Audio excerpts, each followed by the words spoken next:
Thank you. It's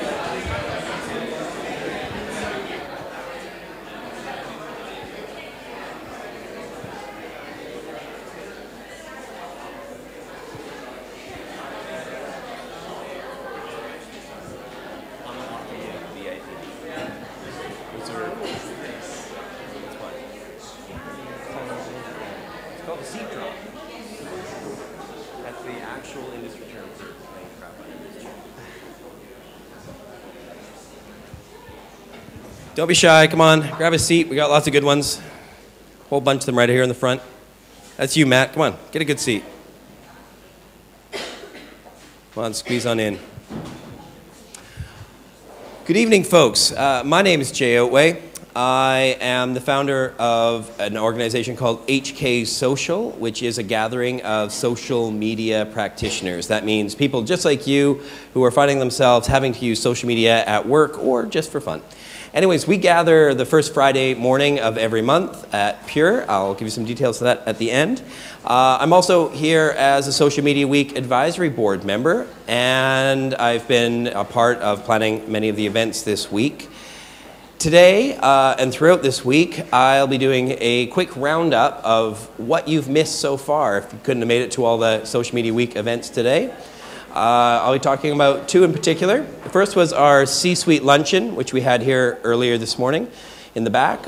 We had Facebook, Sina Weibo, and LinkedIn and myself on the stage today. And I'll go through quickly what we were talking about. There we are, all sitting on stage. And the real topic of the day was return on investment in social media, something that lots of people talk about today. What's the ROI? What's the ROI? And so I've taken a few choice quotes that people on Twitter were retweeting. Social media is a business tool and is no different from phone. It's an essential skill set. The difference between digital and social, and this is, I think, an important point here, bring customers from online to offline. We call that O to O. But a lot of people are mistaking digital and social these days. The idea of buying ads on Facebook is not a social media marketing as much as you might think it is. That's digital marketing. So I think we got into a little bit today of understanding what the social side of that sort of marketing spending was. And the panel unanimously agreed, which is amazing considering most of the people that were on stage there were in the business of selling ads for things like Facebook, that the ROI is a misunderstanding. This whole idea of trying to say, I'm going to spend $10 on social media to get $15 back.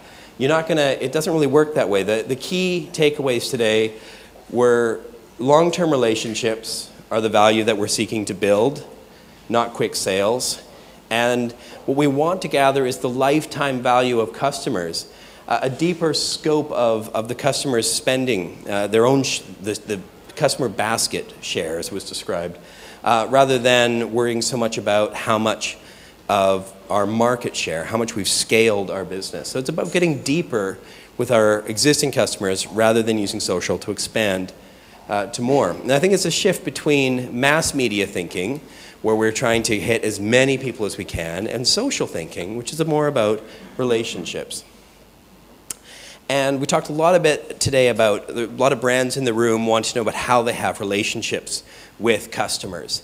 And a lot of people, when they talk about brands having relationships, they don't mean people in the company. What they mean is like, well, we just want a branded account, and it's going to have relationships with our customers. But the truth is that that's sort of like going to Ocean Park and meeting up with one of their furry mascot suits and striking up a conversation with them, telling them about, you know, what's going on with you and the problems you're having. And then you come back the next day and, oh, you find the mascot again and you go over and you say, remember that conversation we were having yesterday?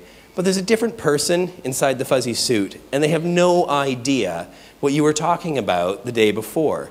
This is what a branded account on social media is. We have no idea who's inside that suit. And to be honest, are you going to trust that person? No, not really. What we want is to build not relationships with brands, but rather the people that work for brands. So, for example, you know, you might have Joe _ Coca-Cola or Paris_Hilton. I don't know, but the idea that you could have co-branded accounts or ways that there's a person, a real human being, that you can say, hey Joe, I've still been having trouble with whatever product or service that it is, can you help? And that person comes back and says, yeah, I'm sorry, this is like third time this week, we'll get it sorted for you.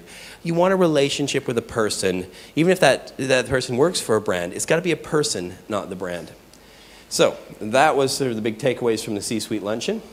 And then right here on this very stage, we had SMWHK, which is not a dirty Cantonese swear words. It actually has a legitimate business meeting. There they are, Mr. Slow. And I want you to listen to this little video. It's a demonstration of what SMWHK really is.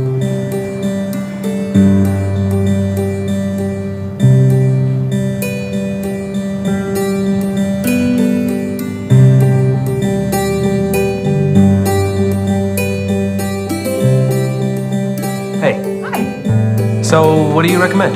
I like the number 5. What was that thing I got yesterday? Oh, the number 5. Number 5. You got it. Number 5? You got it. Hey, this one's on us. Enjoy rewards at your favorite businesses. Get rewarded for coming back. Square introduces new ways to recognize loyal customers. To give rewards, download Square Register to get rewards. All right, now we don't have Square in Hong Kong yet.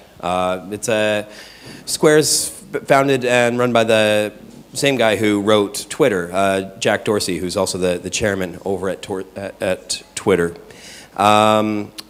So the idea is very simply like that using social, mobile, and location together to enable better sales. So the definitions are there: social, connect with friends, access to recommendations, the ability to share experiences, and they talked a lot today about how all of that stuff plays out. Location used to be all about these location-based services, this idea that we were going to, when you walked by something, send an ad to you or to your phone. We realize today that sort of interruptive marketing is not well received by anybody. And so what we're really looking for now is service opportunities, like we sort of saw in the video there. Mobile, your phone is a device that empowers and enables. There's a lot of new technology coming out right now. And commerce. This is the bit that everybody gets sort of hung up to, that you sort of think that the mobile device is somehow the device that you make the payment with, and that may be the case, but somehow it just helps you, maybe it pushes you towards making the purchase decision at a point of sale. So these are some of the quotes we had from that today. 30% of HKers using their mobiles while shopping. Mobile brings social into the path of purchase. Potential of Foursquare is enormous, but ultimately it's down to the brands to utilize and make the most of it. The challenge is making people aware of the technological possibilities, and they spent quite a bit of time talking about all the crazy new tech out there. And I think it is a difficult thing for marketers to keep up with all the possibilities. Social is the new local, and local strategies have higher conversion rates. I think there's this idea that we're going away from the World Wide Web of being able to buy stuff anywhere and getting to this point where I want to buy somewhere local where there's really great service and somebody knows my name. However, there are price-conscious people, and we talked a lot about how retailers are dead afraid of people walking into their stores today in a situation where we've tried to enable mobiles in our payment process, and you realize that they're not there trying to do some solo MoCo thing, but they're there taking pictures of your products or comparing prices. And the advice of the panel today was, if you can't compete on price, you want to try and win your customers over with service. And so the bottom line from our event so far this morning, social is about people. It's not about digital or platforms. It's not about whether you're on Facebook or Twitter or Weibo. What it really is about people. And it's not about treating everybody as demographics or as mass. It's really about relationships and service. It's getting to use the social tools to know individuals and know people and have them build relationships with individuals at your brand. All right. As I mentioned, I'm with a group called HK Social. That's our next meetup, October 5th. We meet up for breakfast. Love to have you all come down and join us. And now, without further ado, I will hand over to our friends at the HKPR Network. Thank you, Jay. Thank you, Jay. So firstly, before we start, everyone standing around the edge, if you want to come and take a seat, this panel's going to take a little bit of time, so don't want you standing for the whole hour or so. Thank you very much for everyone for joining us today and taking time out of your schedule. I know we're all busy people, but it's great to see so many familiar faces and some new faces. For those of you who don't know about the Hong Kong PR Network, go to our Facebook page, follow us on Twitter, all things social, and do learn about us and come to our events, which we have roughly every 6 weeks. We've got an amazing panel set up for you tonight, which Emma will moderate in a moment, but make sure you stick around till the end. If you haven't dropped your business cards in, make sure you do, because we have a lucky draw, which is sponsored by Prospect. So a big thank you to Prospect as well for sponsoring the drinks that we're all having tonight. So without much further ado, I'm going to hand over to Emma to get us started tonight. Thanks, Elim. So I'm going to bring our panelists up here. First of all, I'd like to invite Steve Darloff, the regional CEO of Ogilvy PR in the region. Thanks, Steve. Sit wherever you are. Next up is John Walsh. John is the Regional PR and Communications Manager for Regis. Thanks for joining us this evening, John. And finally, last but not least, Venus Mack. She's our executive from Brunswick Group this evening.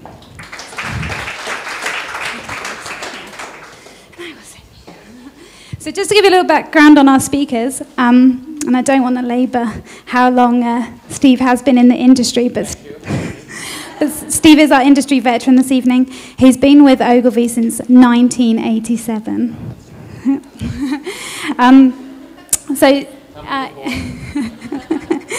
In Steve's time in the PR and communications industry, obviously he's worked with a wide range of industry clients on building their long-term branding and communication strategies. So for people like Nestle, LG Electronics, Sun Microsystems, and ADP. But Steve's also done some public education for some cancer communication programs as well. So, John Walsh. John, how long have you been in Hong Kong now?